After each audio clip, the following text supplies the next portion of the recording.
Welcome to the Vision Profiles podcast. Join us, two dedicated Apple Vision Pro users, as we dive into everything from hardware and software to apps and the latest updates in the world of Apple Vision Pro. I'm Marty, a faculty member at Kent State University, podcaster, and avid Apple product fan. And I'm Eric Bolden. I work in IT, but I'm interested in, lots of photography stuff. Lots of photography stuff. Which will eventually be great to view on the Vision Pro, but not edit yet. Sorry. So it what's your back? It was a bad edit week. This it was like, oh, this is perfect. Let me just edit that one little thing, and you can't. Or, oh, hey, I want to compare three pictures. I took one on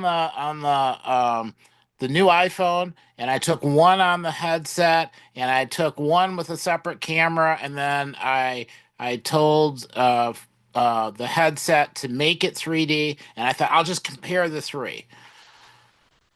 And it was relatively difficult to tell which was which. So next time I do this, I'm going to put a little card next to all of them because I, for whatever reason, could not find the little info button that says, hey, what took this picture? It was annoying. What's the bug in the background? I want to know what the bug is in your background. The butterfly? Yeah.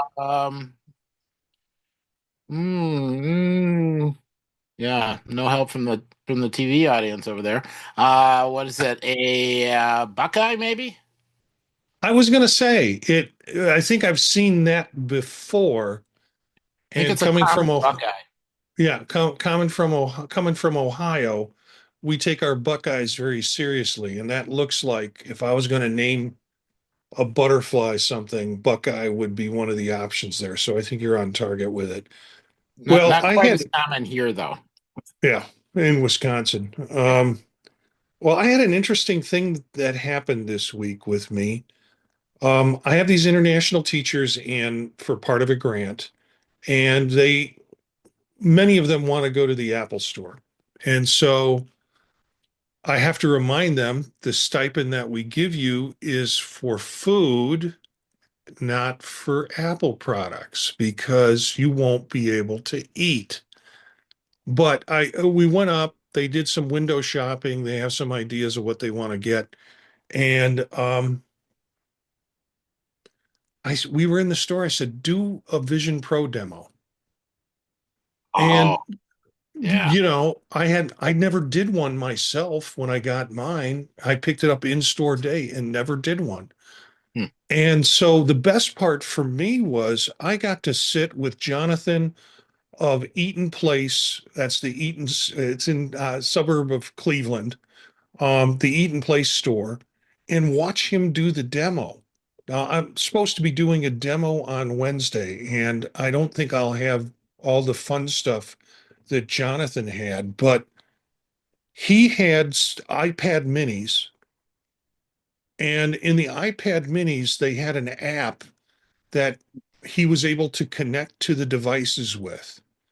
And eventually I was watching him do it from across the table. And I said, do you mind if I come up and just stand behind you and watch what you're doing?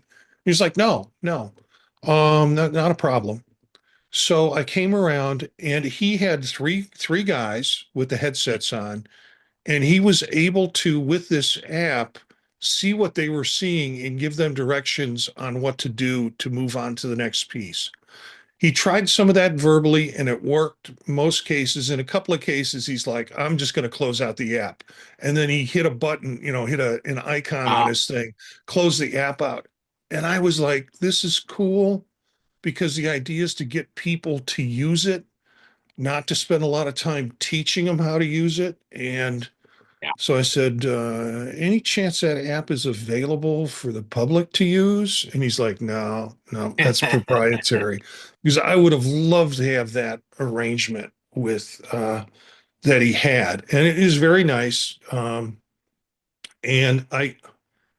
they really have it figured out. I think at one point, He probably would have taken people in other places, but he's like, okay, let's just go to the finale. I think after about a half hour, he's like, you guys are done. Um, and took them into the immersive kind of edited best hits of immersive reel that they do at the end of it, and they were pretty impressed with that. But it was different to watch a demo done, particularly in the 2 point, because we started talking about 2.1 and 2.0, and I said this looks a lot different in the process, and all the machines were on 2.1, so or 2.0. So they were running that part of it. It was good. It was good. And somebody who's in the guest room right now, Tafe, was the person who one of the people who did the Vision Pro demo Huh. with me, and I had a chance to talk to him about it today, and he was real impressed with it. And he also is very knowledgeable in terms of tech to begin with, and so it was good to get his read on it. So that was it's just a different experience to watch the demo since I'd never had one. We have some news. Really, what we have is many articles written about the same thing.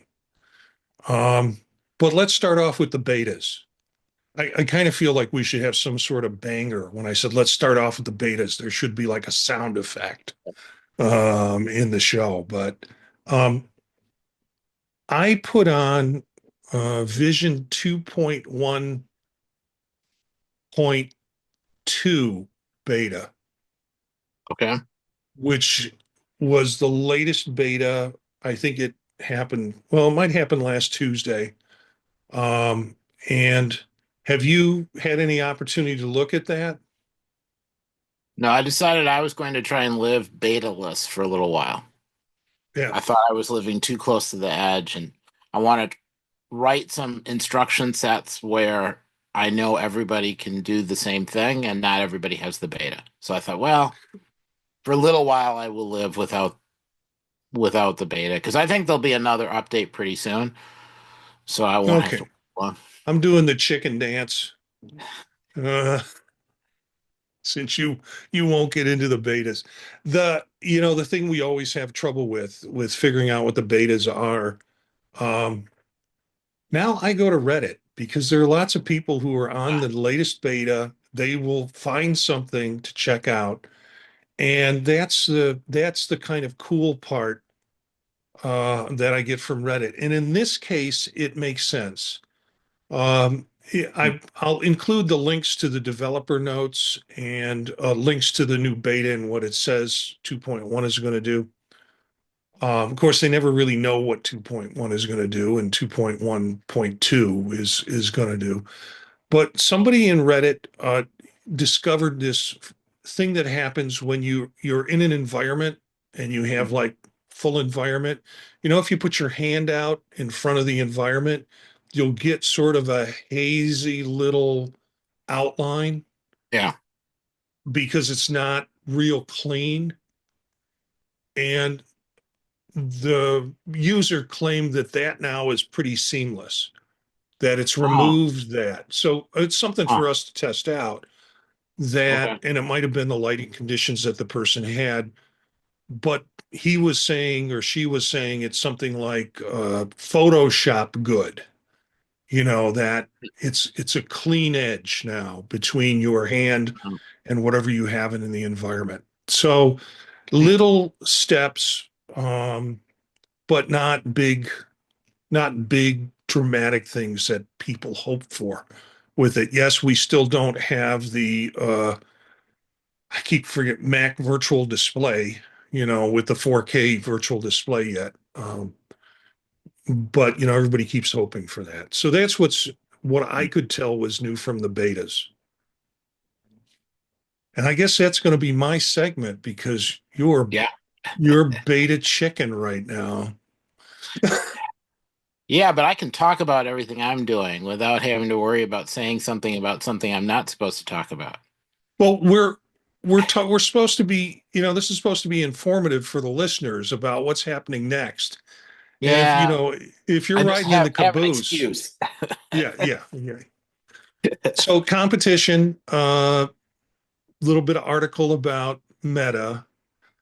Um, Meta, they had Meta Connect last week, and they were talking about getting a cheaper priced Meta out. And they came out with, did you see any of this? The Meta 3, what is it? The Meta 3E, I think. Or maybe The it's Meta 3S. S, It's S, yeah. Yeah. S. Yeah. Um, if you do a side-by-side comparison, there's not a lot of difference between the 3 and the 3S. There's $100 price cut in it. That's one thing. Um, the visual field, the visual acuity is similar to the 2. So it's almost a little bit of step down on the 3S. It has a slightly longer battery life. It has, some other kinds of brief little functions that you'll never use, but it really is not any big advancement. I kind of felt like it was a announcement that really didn't have anything exciting about it. And I, of course, went and ordered one. Um, So it works. before, no, before Oh, I, before I looked at the specs, it's like, oh, let me go and bam. And I ordered it, and then I read the specs, and it was like, okay, I want to unorder this thing. I don't want it now. Um, and I couldn't because my card has already been charged. So I have to wait for it to come to Kent and for me to send it back to them oh. uh, in order to get my refund on it. So the Meta 3S was really kind of weird in terms of it as a release. Um, you don't have a Meta? No. Okay. All right. Well, getting ready for this group on Wednesday, I took my Meta out of the closet, my Meta 3. Uh-huh. Figured I better get it updated. I better get all the apps done. And I put it on my head, and the first thing I noticed was, damn, this thing's light, which is which is not the first point of awareness you want when you've just spent $3,500. Because I hadn't had it on my head for a year. It was like Mm. really light. Um, and so I did get everything updated, and I've got that ready for the demo I'm going to do with the Apple Vision and also with the Meta with this international teaching group on Wednesday. So So was the um, display different enough for you to notice? yeah, yeah, there was a bit of much more of a screen door effect in the Oh. display. Now I was in not a terribly well lit room. I mean, if I would have had all the lights on, things would have probably been a little clearer. But yeah, you're right. I haven't looked through it in a year. Um, Hmm. and the display, that was the first thing after I realized it was light. It's like, okay, so what does it look like now looking through this device?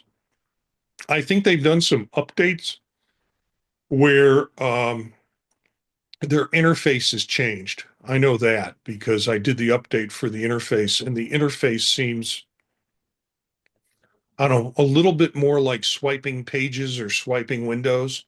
So it feels like a little bit like it has that Apple Vision Pro kind of interface to it. But yeah, we'll see. I will have more time to play with it on Wednesday when I'm doing the demo of it with the group.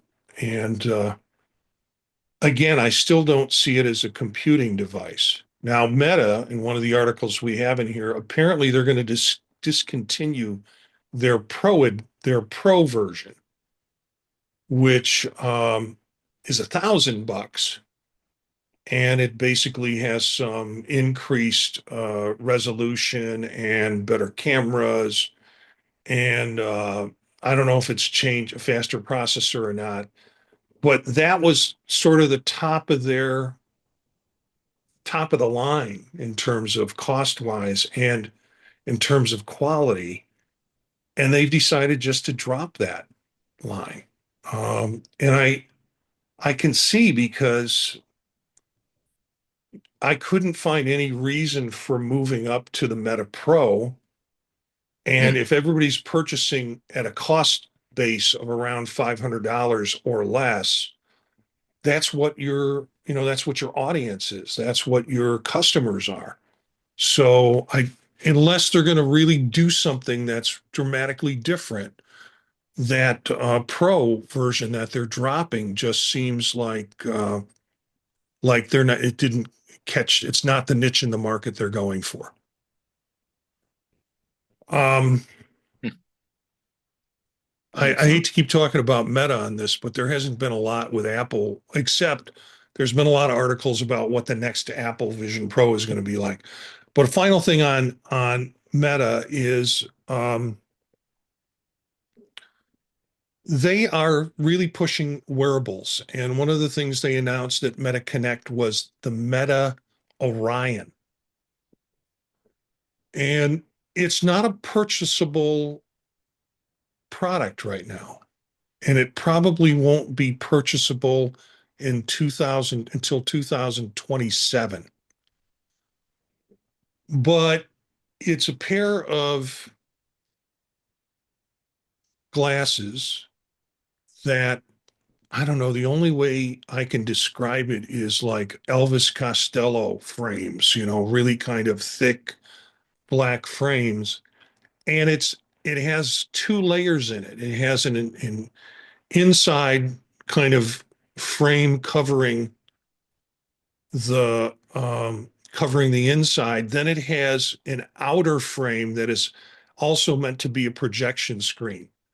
So apparently the device will project on that outer screen and the viewer will be able to see that. Um, and there's a video where they invited one guy in to kind of go through the whole demo. It was a really controlled step-by-step demo. And this device is tethered to an external, like, puck that you carry in your pocket. And so it's not an independent device, to the degree in terms of power like Hmm. the Vision Pro is. So it's generating some of its stuff off device or off glasses. And the video was really kind of okay, he's going to do a FaceTime, or not a FaceTime, what, a Facebook call with Mark Zuckerberg. And he shows up in the FaceTime call. And then he comes in the room and they're doing some things like they're doing virtual ping pong back and forth, or pong. It's not even really ping pong. And I was like, okay, there's not much there. And then the thing that killed it for me was, currently it's $10,000. So they're hoping between now and 2027, if it even turns up to be a device, they got to bring that price down.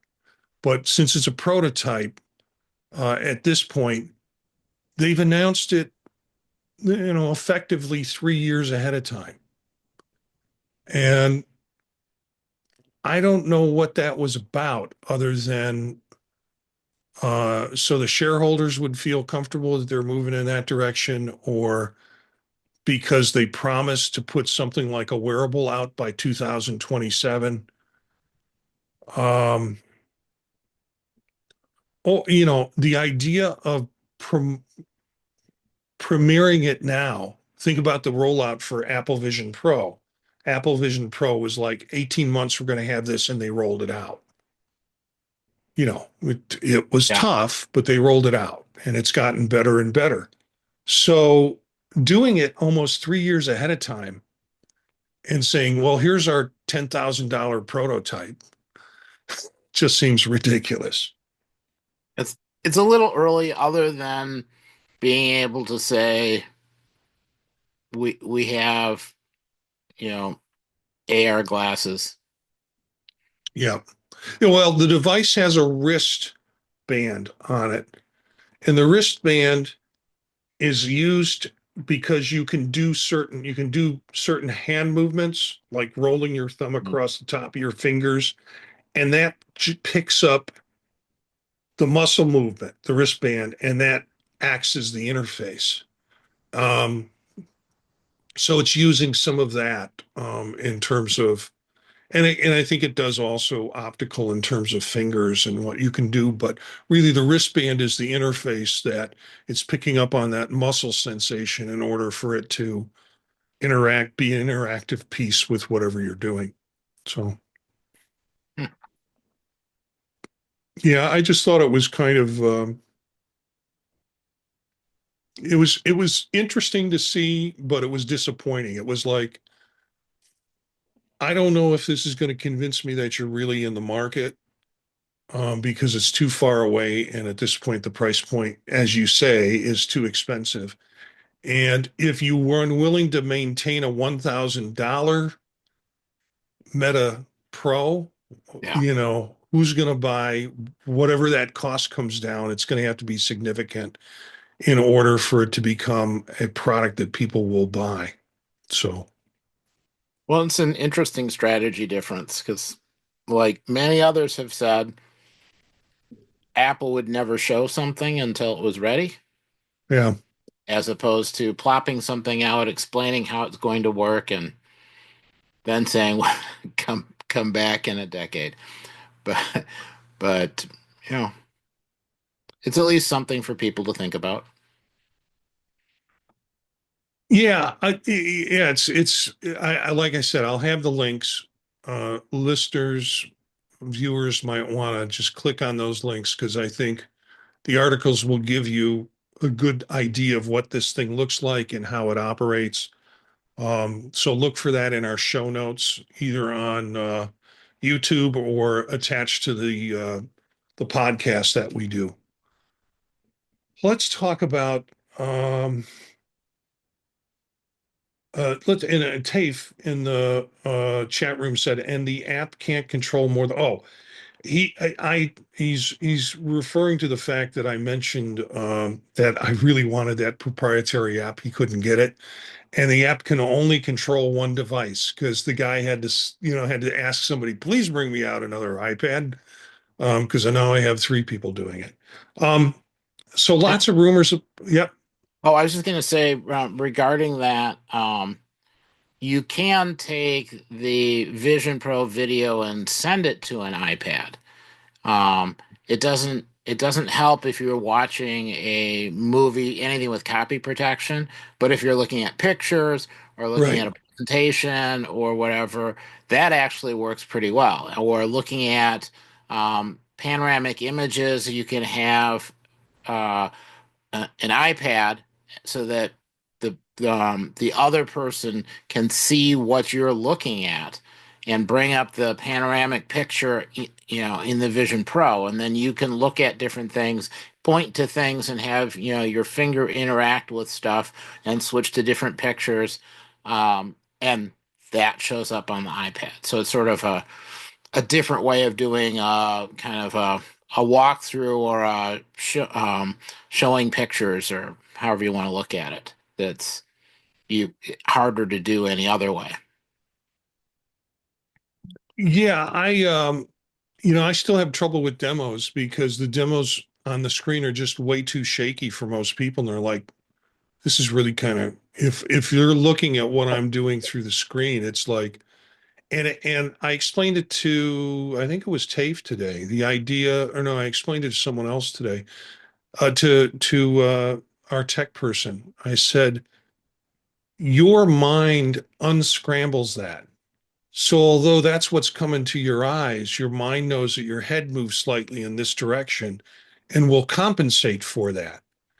Now, that's what the video that you're getting, your brain compensates for. But the video that's going out, their brains, the people who are watching it, don't have that same compensatory mechanism because their body's not making the same micro movements that you're making with the headset on. You So, have to be very slow. You know, yeah, I know. And generally when I do demos, things get a little crazy. Something doesn't work, and then I'm not very slow. and then you want to look Uh, over here and then grab something over yeah. here. And And that's everybody, and okay because when the other person's busy puking into a bucket because that's what I you're was moving gonna the screen all over the place, then you can get everything all set up. And then when they come back, yeah, it all works. That's the first thing I thought of, the same thing you do. Your audience is all blowing chunks because they're watching, they're getting motion sick. So lots on rumors about the next Vision Pro. And it seemed like it was a feeding frenzy. Like one person wrote an article that kind of speculated 5 days ago, an article speculating that Apple's going to have lower resolution screens to make it more affordable. This is in the Apple Insider. And then it turned into like a feeding frenzy. And even Mark Gurman, with a Gurumer, as I call them, weighed in and said, well, there's three places they could go with this. There's three different ways they could do it. They could just continue to work on their device and lower the cost of the elements that are in it and still maintain some level of quality in the product. Then there's another that it seems almost like this is what Meta has done. We're going to offload for their glasses. We're going to Yep. offload the computing on a separate device, and your iPhone or your iPad will basically be the brain child for whatever you're wearing on your head. Um, and the third option was just make a cheaper device. And I don't know if that's Apple's way of doing things. Let's lower the quality and people will be okay with it. So Yeah, anything, the way these rumors were coming out, my guess would be that there's more than one device, maybe three or four different devices. And the rumors are kind of combining all of them together and saying, well, we'll get this or we'll get this. And, you know, Apple builds lots of devices. They pick a subset of those devices to actually bring to market. And up until the last minute, it might or might not happen. And, you know, we always know devices will eventually get faster. There are some things with the way the Vision Pro works that I don't, at least with current network and connection speeds, I don't think you could send it to another device, have the other device do the processing, and make it come back fast enough to make that work. Um, Something with a slightly lower resolution, you might be able to get that to work. Maybe that's not so bad. Um, but if you're trying to do something that's augmented reality, where you're passing through the real world and then adding some extra stuff to it, it's got to be a good enough resolution so you don't get sick, yeah. and so that it's believable that you're actually just looking out at the real world. So you can only drop the quality down so much before it's no longer believable. I think they'll try to avoid that if they can. Right now, there's the two chips that they're using, one for processing all the input, and then one for the all the compute stuff. Um, and I don't know if they will somehow be able to combine those two together, or there will be a second generation of that um, uh, unit to pull in all of the different input. Um, that would Yeah. be kind of interesting. Um, I know we have a question about upgrading from Gern in the chat room. We'll get to that in a minute. Um, I think that, one of the articles talks about a Apple Vision Pro, which is what we have, and maybe a new Apple Vision Pro. Yeah. lighter, faster. Um, they're doing some really interesting, Apple's doing some really interesting in engagement with companies looking at different types of video screens for us to Mhm. look at, which could also reduce the cost of it, but Yeah. maintain the acuity and the quality of the video screens. So I think there's going to be an Apple Vision Pro 2. I think there might be an Apple Pro, Vision Pro, and there might be an Apple Vision Pro Air. And I think when you talk about um, particular product line, I think that's where you'll start to see choices in terms of cost and quality. But they're never going to put out anything that's going to reduce the quality to a point where there's no sense in it having a market.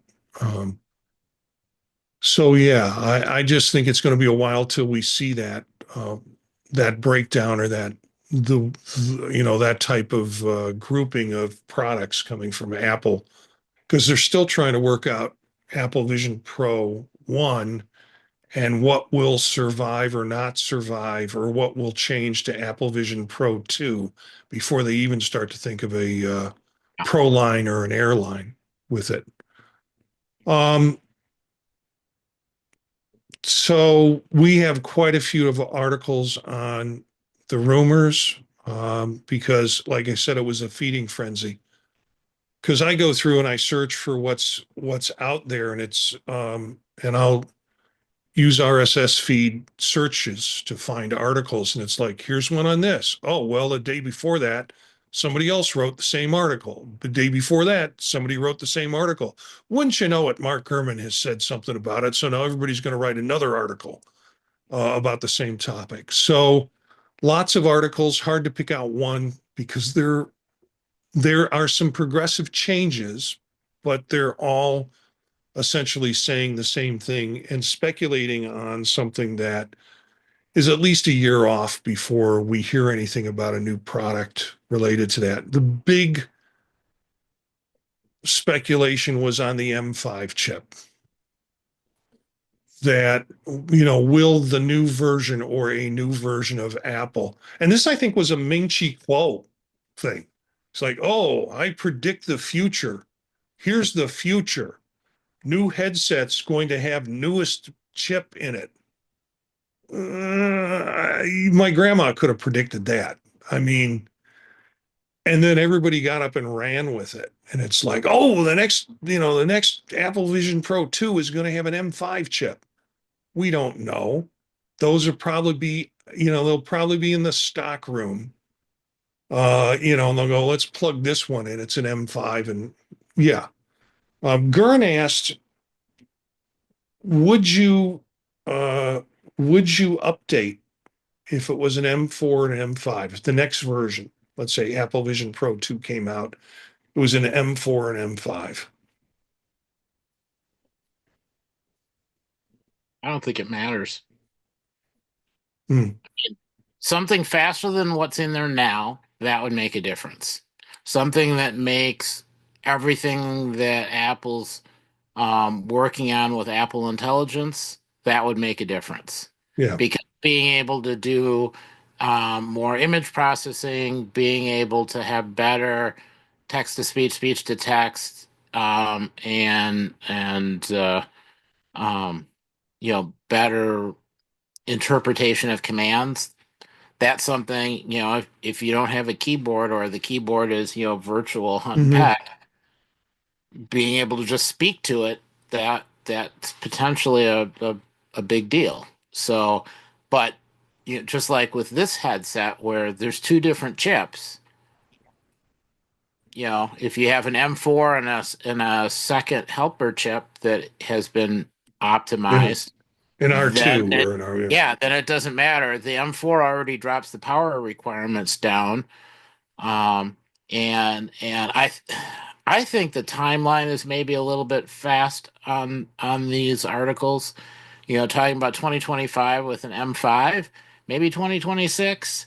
Um, Hmm. I think they're looking at what happened with the iPad getting the M4 and then everybody else getting the M4, but that was more of a economics issue where it wasn't practical not to go to the M4.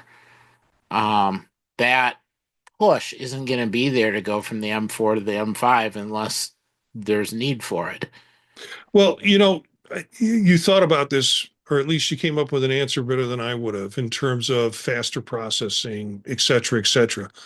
I'm not sure I'm doing anything with my device that requires faster processing. I mean, let me pose something here. If it is essentially an entertainment device to me or to anybody who wants to purchase it because they love the things, resolution might be important that they maintain the resolution, but does it need a faster chip to watch movies? Maybe And not to watch movies, but if you want to watch movies and interact with it, maybe. well, we can do that now, though, to a degree with the M2 that's in there.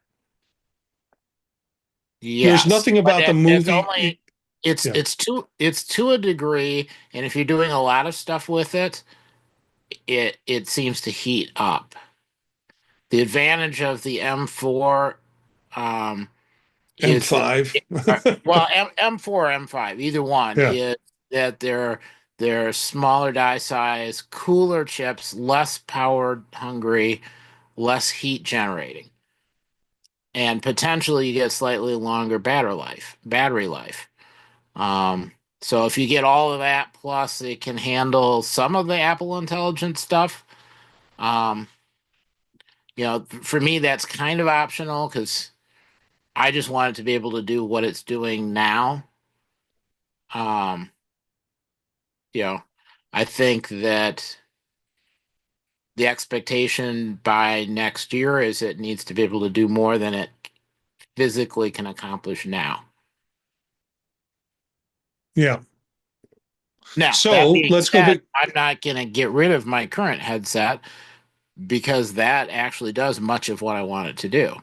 I Would just you have a watch and I've got an iPhone 16 and I will keep updating those and that fills in the gaps for me. would you get another would you get another M4 or M5 headset? Going back to Gern's question. In addition to what I have now or Yeah. replacing it. Either way. I certainly would consider replacing it. Maybe an addition, but I have sort of a special case in that right now I'm sharing a headset and Mhm. I don't want to share a headset next year or the year after Yeah. because I'm using it enough now. It's not fair to the other people that I don't let have it. So, um, I mean, I've actually even looked at getting another Vision Pro Uh-huh. just so I've got more time and then I can do some other stuff back and forth. But Mm. with the new iPhone, there have been some changes in the new iPhone that make it less critical for me to Right. get second Vision Pro. Yeah. Uh, because the things like spatial images, I really like those quite a bit, and panoramas, and the iPhone 18 does a better job creating those images than the Vision Pro, and that wasn't the case of the 15. The headset did a better job than the 15, but the 16 does a better job than the headset. Well, I'm looking at this. How many articles do I have? One, two, three, four, five, six, seven, eight. All about the M5 chip. So they'll be in the notes. God bless you if you want to go through all of them and read them. Um, I'll tell you, it's amazing how. Of course, the first article I have is Mac Rumors, and they're not going to like this, but of course, I don't think they listen. Uh, their articles, when it comes to betas at least, are real nothing burgers. There's nothing in it but the title. And so there are some other ones in there by Apple Insider, Mac Daily News, even something off of Medium, which you kind of have to take a grain of salt with because those are blogs basically that have been extended into long form pieces. Um, and Apple Post, iDrop News, Mashable, and MacTrast. Some of the articles on this M5 chip all kind of started off with Ming Chi Kuo making a prediction 2025 Apple Vision Pro will receive an M5 chip and Apple Intelligence along with it. So who knows? Now, the only thing I would say about all of those articles, if you read them kind of the other way and say, instead of saying, well, we'll get the M5 and then we can do whatever, instead look at, well, are there places where people are trying to push the headset slightly beyond what it seems to be able to comfortably do? That would be potentially a place to have a different processor. So, Yeah. in looking at the different articles, pulling out the unique elements from each of the articles of a capability that isn't easily there now, that is potentially a list of future features you might see. Even if you can see them like on a phone or an iPad or a computer now and not quite on the Vision Pro, yeah, maybe in 2026 or 7 Hmm. the new processor will pick up all of that. I I haven't tried this yet, but I because I haven't done it, but I know people who do it and swear by it.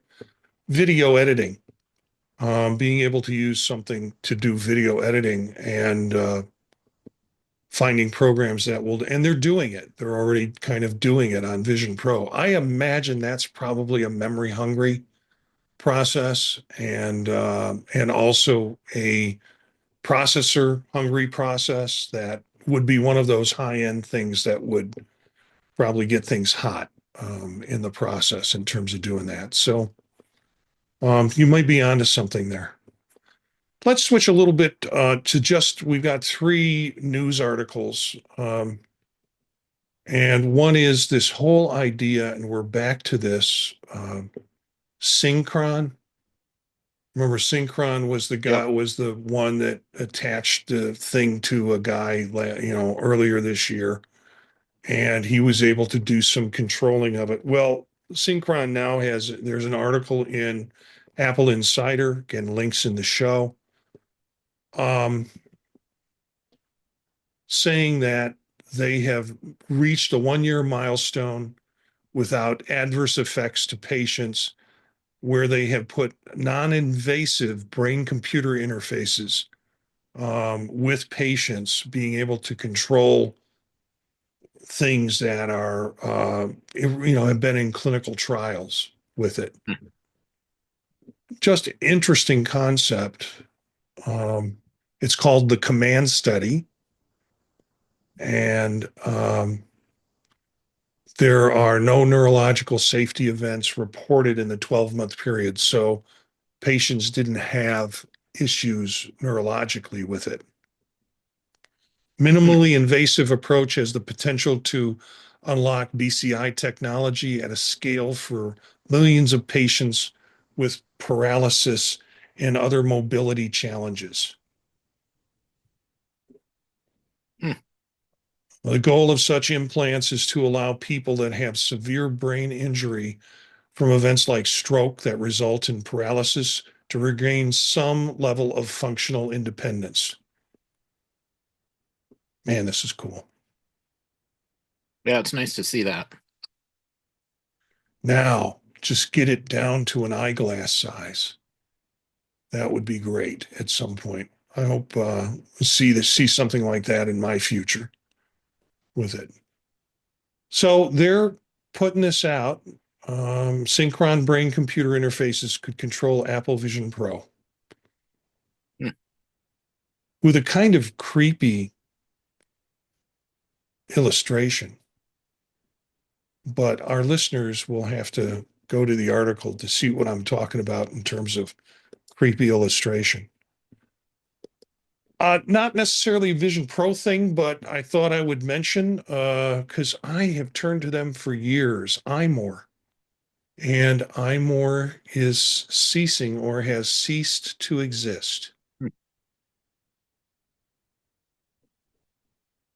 And they wrote this thank you note. We have the link to it. It was picked up by other Daring Fireball and other sorts of media. And they're just kind of describing a little bit of their history, serving the Apple community, um, and just kind of being the end of an era for them uh, in that. So It does look like they're going to keep their articles up though, so that's good news. yeah, online readers can continue to access articles from the archive and the forum at https colon slash forums.imore.com. So forums.imore.com. They'll remain active until November 1st to serve the community. So we're looking at another month. Our sister sites, Tech Radar and Tom's Guide, will also continue to publish all the latest news, reviews, and more from the world of Apple-based computing. And then they talk about WindowsCentral.com and AndroidCentral.com have the privilege of continuing to serve you as class-leading news. So just a note on that. And then our third article was a article that just popped up today. No, it didn't just pop up today, but close enough. I just found it today. Apple is researching how to use mixed reality of the Apple Vision Pro to provide pain relief for injuries. So, article comes out of Apple Insider. Future Apple Vision Pro could help the injured avoid medication addiction. And my guess is that they're talking about ways in which they can create and generate material. Like if you have a headache, and so the headset will sing you a song instead of popping more meds. Um, yeah, they have a new app called Oxycodone. No, sorry, Eric. Yeah, I'm waiting for a facepalm on that. well, Um, Everett says that this discomfort is occurring due to prior injury or ongoing medical condition. Um, and they have some examples of sort of a flow chart and diagram of how this content will modify and mediate people in terms of any discomfort or pain that they have.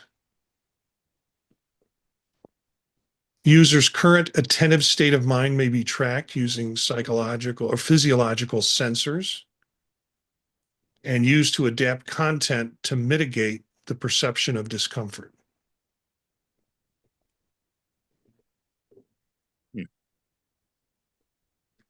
yeah, it looks like It's they're interesting. Yeah. just trying a bunch of different things and then seeing what happens. Yeah. I mean, before reading the article and getting a title on it, I thought, oh, they're just going to do relaxation apps. It's going to be, the way to modify and reduce people's reliance on medications, particularly for pain reduction, is teach them strategies that help them reduce pain. And that would be using the Apple Vision Pro as an interface to be able to do visuals. Now, we've talked about Trip, um, that app that is a meditative sort of relaxation. It's my favorite app in that territory. But I thought that's was what this would be about in terms of reducing need for pain reduction medication. When they talk a little bit about things like simulating appearance changes. So if you have a burn injury, simulating an arm without the burn injury.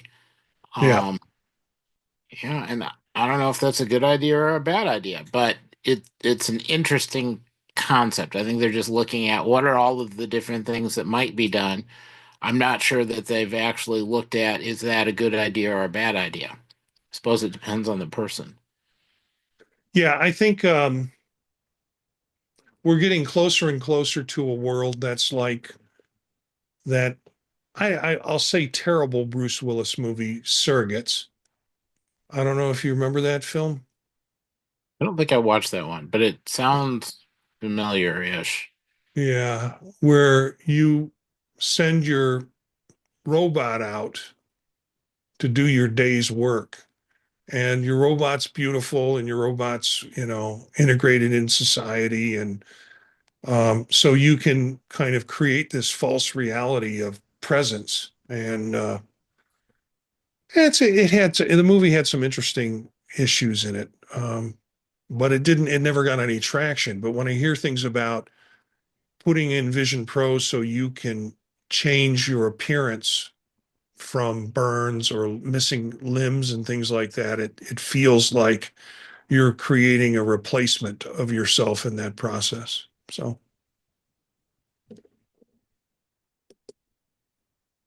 But yeah, I suppose they're looking at it more of a an alternate coping mechanism versus, you know, drugging yourself into not caring. yeah. So We have Chuck Joyner in the chat room with us, and good time to remind listeners and viewers that we do Vision Pro Focus with Chuck, and we try to take topical issues. We did one on social and connection. We did one on entertainment. And maybe we're not there yet, but this to me, these kinds of stories, it's like an identity question. It's the mixed reality of what is one's identity hmm. in that thing. So maybe that's another topical discussion we can have at that time. Show's gone close to an hour, so let's do this. Why don't we talk about new apps worth mentioning? And I noticed you put one in and Chuck just says he has ideas for the future. Um, you put one in, I put one in. So let's talk about them. You go ahead and start with out there. So out there, it's an interesting app. They describe it as an immersive musical experience, which I guess, that kind of makes sense. You look at basically it it looks like a little girl in a room shown in a picture frame. But then the picture frame's got depth. So it's like looking at a shadow box or maybe looking at a raised stage in a small theater. And there's action and activity and music, and it uses uh, it's um, immersive music, uh, depth to everything. I will give one warning, and that is, as it starts out, it's sort of depressing, but the technically it's really really well done. It is well worth watching it. Just make sure you're in a good mood before you start. It is really cool though. It plays and you can sit and you can watch it. Try and watch it in a room big enough to have a clearance area so you can walk right up to the stage. Because you can then walk onto the stage, walk behind the performer, and then turn around and then see the audience. And the performance is happening all the way around you. The objects on the stage, everything else that's happening on the stage. So you can either be in the action on the stage watching the audience, or you can be in the audience watching the stage. Either way. And really a unique experience. Very, very well done technically. I enjoyed it quite a bit. As I said, it was just a tad bit depressing for me just in the first part, but it is so worth watching. Do you remember, is there a price tag for it? I don't believe there is. I don't think so. Yeah, I mean, I saw this and thought this is pretty cute. I'm going into the link. And It it's not doesn't, super long either. yeah, yeah. So, Um, so I don't know if it's something where they're kind of looking at it and then maybe they'll come back and do more. I really, really hope that there's a series of these yeah, because after this one, I would definitely be willing to pay for that. yeah. Mine is similar. Mine is a little creepy. Um, and intentionally so because it's called Close Encounters. And I don't know if I saw this on Reddit. When I'm going through Reddit, I'm looking for new apps and I see something that looks really cool, and then I find out, no, that's just a test demo. It's not an app. Um, but this is an app that you can get. It's $5. I like to say you'll laugh, you'll cry, you'll kiss $5 goodbye. Um, it actually is pretty good. And what I saw today was another post saying they're coming out with more episodes of this. Now, Huh. I don't know what that means in terms of cost. Again, not real long, but they take what they have and uh, make good use of the time. Uh, it is you start by sitting in a dark room, looking out your windows. You're at an isolated place in the country, and you start to notice some alien activity. And they beam down, and then you see these shadows running around your house. And I don't want to ruin it. There are points in the video, and I think I'm going to need to go back and watch it again. And I love this. I love this thing about this, where the video poses a question.